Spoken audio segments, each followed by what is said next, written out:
नमस्कार दोस्तों, मैं शिव शक्ति स्वागत करता हूं आपके अपने YouTube channel GS educator SSC में। एफसीआरए संशोधन बिल 2026 काफ़ी ज़्यादा आपने इसके बारे में सुना होगा। इसके बारे में जितनी भी इन्फॉर्मेशन है, चाहे विदेशी फंडिंग हो, राष्ट्रीय सुरक्षा हो, एनजीओ का भविष्य है, यूपीएससी ये जो आपका स्टेट पीसीएस का एग्जाम हो एसएससी के लिए, ये काफ़ी इंपॉर्टेंट होने वाला है टॉपिक। इसके बारे में जितनी भी इन्फॉर्मेशन है सारी मैं आपके लिए लेके आया हूँ। वीडियो को एंड तक जरूर देखना। चलिए वीडियो की शुरुआत करते हैं बिना ज़्यादा समय गवाए। देख लिए, सबसे पहले आपको पता होना चाहिए एनजीओ क्या होती है। एनजीओ होती है नॉन गवर्नमेंट ऑर्गेनाइजेशन। ये ऑर्गेनाइजेशन क्या करती है, जो गवर्नमेंट ये सरकारी नहीं होती लेकिन एक समूह द्वारा बनाई जाती है, कोई भी एक कॉरपोरेट के द्वारा फंडिंग की जाती है, या इसको एक ऑर्गेनाइजेशन को सेटअप किया जाता है। किसके लिए किया जाता है? ताकि किसानों की, आम आदमी की, लोगों की मदद की जा सके कम से कम कीमत के ऊपर। और ये नॉन प्रॉफिट होती है। मोस्टली जो एनजीओज होती है वो नॉन प्रॉफिट पे काम करती है, नो लॉस नो प्रॉफिट के ऊपर ये काम करती है। तो देखिए, एनजीओ की आपको पता है देश के विकास में, शिक्षा में, स्वास्थ्य में, आपदा राहत में एनजीओ की जो है वो बहुत ही ज़्यादा इम्पोर्टेंट जो है वो उसकी भूमिका रहती है। और जियो पॉलिटिकल थ्रेट क्या है इसका? विदेशी फंडिंग जो एनजीओ को मिलती है उसका उपयोग देश में अशांति, अराजकता, राजनीतिक हस्तक्षेप के लिए किया जाता है। तो इसके लिए ये भू राजनीतिक जो है खतरा भी सामने आता है। कौन कौन सी विदेशी ताकतें होती है? जैसे विदेशी ताकतें होती है वो एनजीओ के माध्यम से भारत की आंतरिक राजनीति को प्रभावित कर सकती है। कैसे कर सकती है? बाहर से फंडिंग करके एनजीओज को। तो इसको रेगुलेट करने के लिए सरकार जो एफसीआरए संशोधन बिल जो है वो लेके आ रही है। इसमें क्या है, देखिए, भारत में वर्तमान में 20,000 से ज़्यादा एफसीआरए पंजीकृत जो है एनजीओज वो आज के टाइम में काम कर रहे हैं। ये एफसीआरए एक्ट क्या करेगा? ये इसमें ट्रांसपेरेंसी को बढ़ा देगा। सबसे पहले एफसीआरए की हिस्ट्री देखते हैं। हिस्ट्री में क्या है, 1976 में जब नेशनल इमरजेंसी लगी थी, उस टाइम जो तत्कालीन सरकार इंदिरा गांधी जी की थी, उन्होंने इसके लिए एफसीआरए का जो है वो बिल बनाया था। किसके लिए बनाया था? विदेशी हस्तक्षेप को पूरी तरह रोकने के लिए। 2010 में इसका नया ढांचा बनाया गया था मिनिस्ट्री ऑफ होम अफेयर्स के द्वारा। विदेशी फंड प्राप्त करने वाले जो व्यक्ति है उनके संघ के लिए नए नियम बनाए गए थे।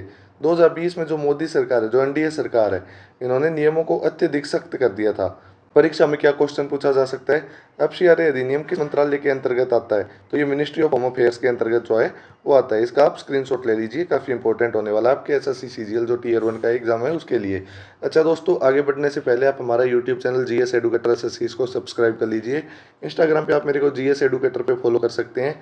जितनी भी लेटेस्ट इन्फॉर्मेशन आती है मैं सबसे पहले आपके साथ यहीं पर शेयर करता हूँ। अच्छा, 2020 के अंदर जो मुख्य संशोधन हुए थे वो कौन कौन से हुए थे? सबसे पहले सब ग्रांटिंग पर रोक लगा दी गई थी। एक एनजीओ जिसे विदेशी फंड मिला है, अब उस पैसे को किसी दूसरे छोटे एनजीओ को वो दे नहीं सकता। जैसे कोई बड़ा एनजीओ है, उसको विदेश से पैसा आया है, तो वो छोटे छोटे एनजीओज में वो उस पैसे को डाइवर्ट नहीं कर सकता। ने जो खाता होगा एनजीओ का, वो एसबीआई का नई दिल्ली में ही खाता होगा। सभी विदेशी फंड केवल एसबीआई की नई दिल्ली की मुख्य शाखा के अंदर ही आएंगे। प्रशासनिक जो खर्च है उसके ऊपर कैपिंग कर दी गई। पहले एनजीओ अपने फंड का 50% जो है वो एडमिनिस्ट्रेशन खर्च में कर सकते थे, जैसे कि अपना सैलरीज में, और जो कोई ग्रोसरीज, जो भी मतलब कि कोई छोटा मोटा कंप्यूटर का सामान हो गया, उसके अंदर वो 50% तक, अगर 1 करोड़ रुपए हैं तो 50 लाख रुपए उसके अंदर खर्च दिखा सकते थे। लेकिन इसमें जो 2020 में संशोधित करके इसको 20% कर दिया गया था कि एनजीओ जो है वो 20% से ज़्यादा नहीं खर्च कर पाएंगे। आधार अनिवार्य कर दिया था एनजीओ में, कि एनजीओ के सभी जो पदाधिकारी होंगे, डायरेक्टर होंगे, उनका आधार कार्ड के लिए उनको अनिवार्य कर दिया गया था। देखिए, इसको आप ट्रिक से याद कर सकते हैं, एएसएसए से आधार, एसबीआई, सब ग्रांटिंग बैन, एडमिन को जो है वो 20%। ये 2020 के 4 मुख्य बदलाव थे। सबसे इंपॉर्टेंट टेबल जो है ये आपके लिए रहने वाली है, इसको आप स्क्रीनशॉट ले लीजिए। अब उसके बाद अब 2026 का जो नया बिल आ रहा है उसके अंदर क्या क्या, देखो, पहले क्या क्या था। पहले केवल वित्तीय नियमन यानी कि फाइनेंशियल रेगुलेशन था, और कंप्लायंस आधारित मॉडल था, और एनजीओ की जो स्वायत्ता है, जो उसकी स्वतंत्रता थी वो बरकरार थी। 2026 के बाद क्या होगा? सीधा संस्थागत नियंत्रण यानी कि इंस्टीट्यूशनल कंट्रोल जो है वो हो जाएगा, और एनफोर्समेंट जो आधारित मॉडल है वो हो जाएगा।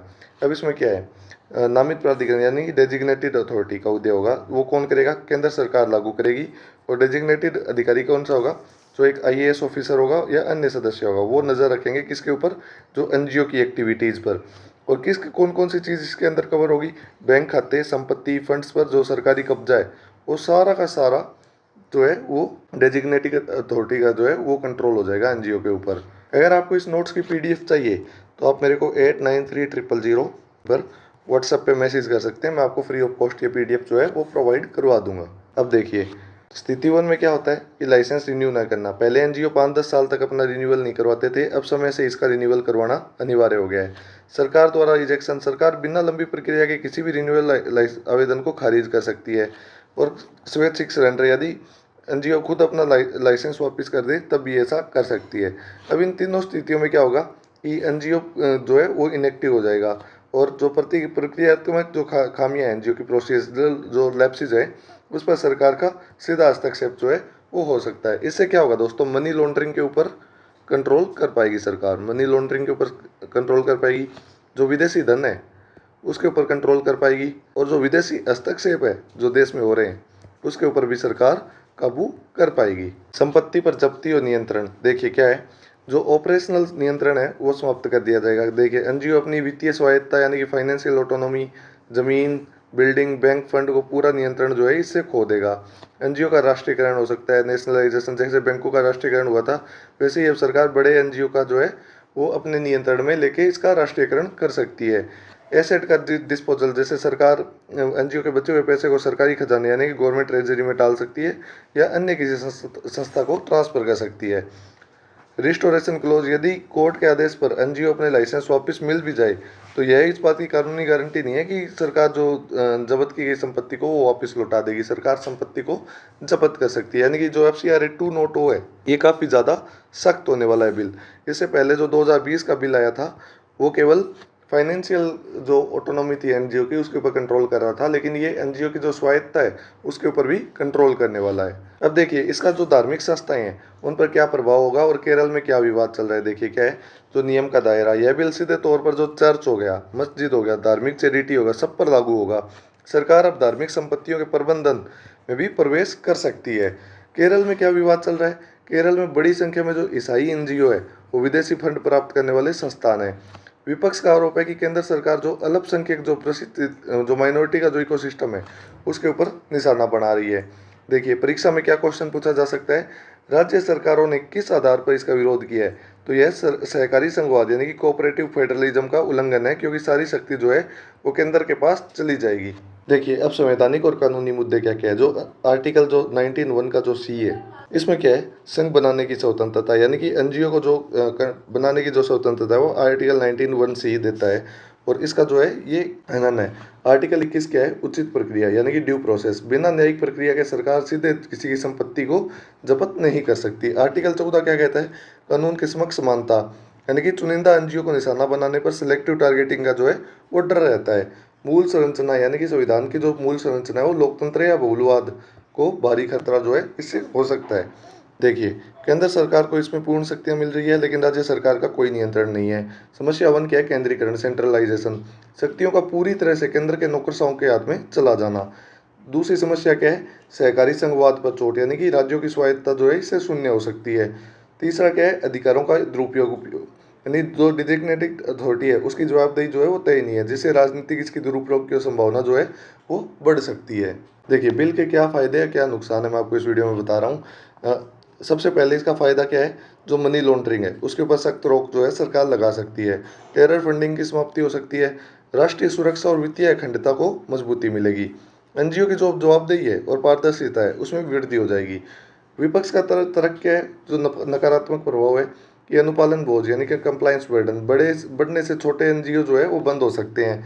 आदिवासी और संघर्ष वाले क्षेत्रों में शिक्षा एवं स्वास्थ्य सेवा जो है वो बाधित हो सकती है। भारत में जो विदेशी फंडिंग है उसकी भारी कमी आ जाएगी। नागरिक समाज जो सिविल सोसाइटी है उसका दायरा जो है वो सिकुड़ जाएगा। ये जो विपक्ष है उसके तर्क है। अब आगे क्या हो सकता है और इसका समाधान क्या है। सबसे पहले स्वतंत्र नियामक, शक्ति केवल सरकारी नौकरशाहों के पास न होकर एक स्वतंत्र रेगुलेटेड बॉडी के पास होनी चाहिए। स्पष्ट भेद क्या है, नियम बनाते समय छोटे स्थानीय एनजीओ और बड़े जो अंतर्राष्ट्रीय एनजीओ है उनके बीच फर्क किया जाना चाहिए। एनजीओ की न्यायिक निगरानी होनी चाहिए और पारदर्शिता और शिकायत निर्माण के लिए एक अलग जो है वो कंपनसेशन का तंत्र जो है वो स्पष्ट होना चाहिए। परीक्षा के लिए इंपॉर्टेंट क्वेश्चन कौन